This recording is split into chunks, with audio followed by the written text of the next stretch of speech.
Okay, I want to do a short video about, I'm doing a series on Los Angeles culture, Los Angeles music that I was involved with back in the 80s, 90s.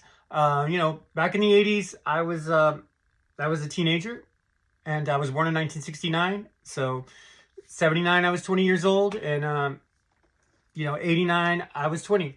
So that's, all of my teens were in 80s LA, which is pretty awesome.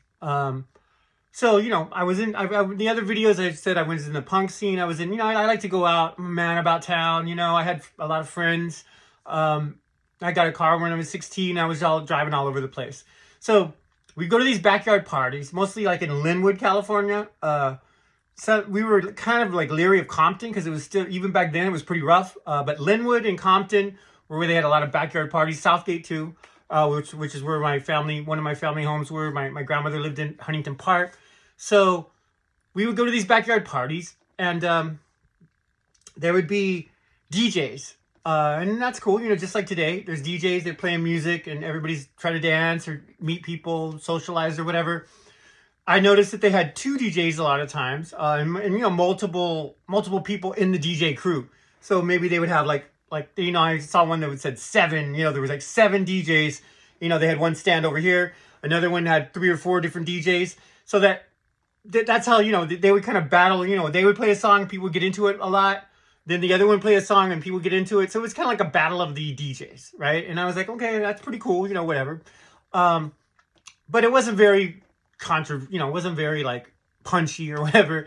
So the next time, one of the times I went, I saw that somebody actually had one of the DJs, instead of just playing music, he had one of the DJs in front who was like putting down the other DJ stand, and you don't have this and this, and that's kind of like how rap started. But I thought it was a great idea. The other side, obviously you can't compete if they have I guess, what we back then we would call it MCs, master of ceremonies. You'd have a guy with a microphone. He'd be rapping and putting down the other side. So pretty soon, of course, the other side had to get an MC.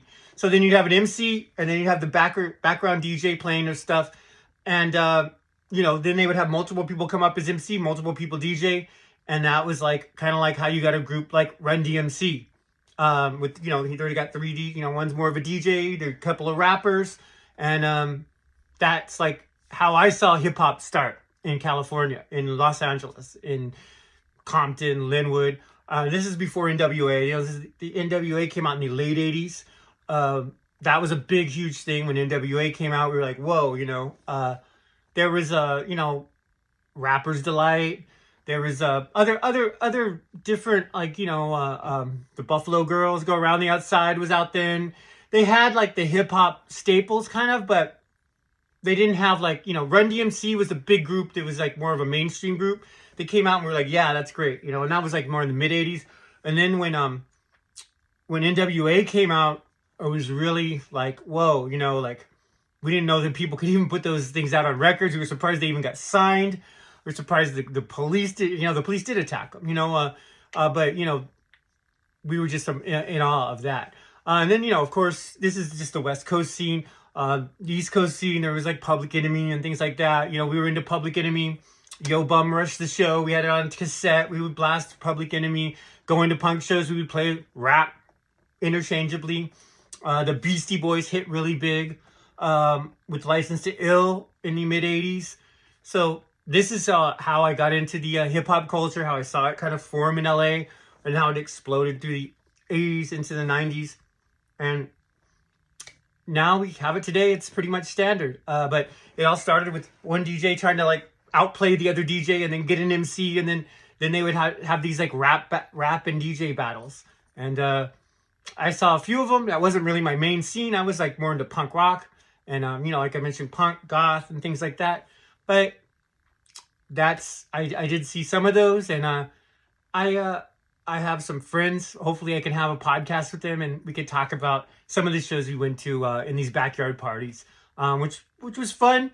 Looking back on it, it was pretty dangerous because, in the 80s, there was no people, like young people today don't understand. There's no 911, there's no freaking out and asking people for help. You're more than likely, if you're causing problems, they'll just kick you out.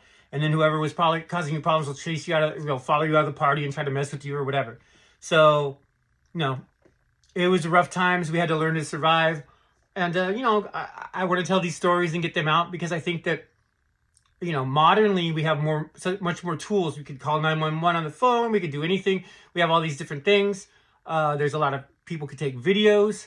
Back then, none of that stuff existed. And it was just, just really kind of survive on your charm and will and skills, straight up. So that's my story for today. And I hope you like my video. Peace and love.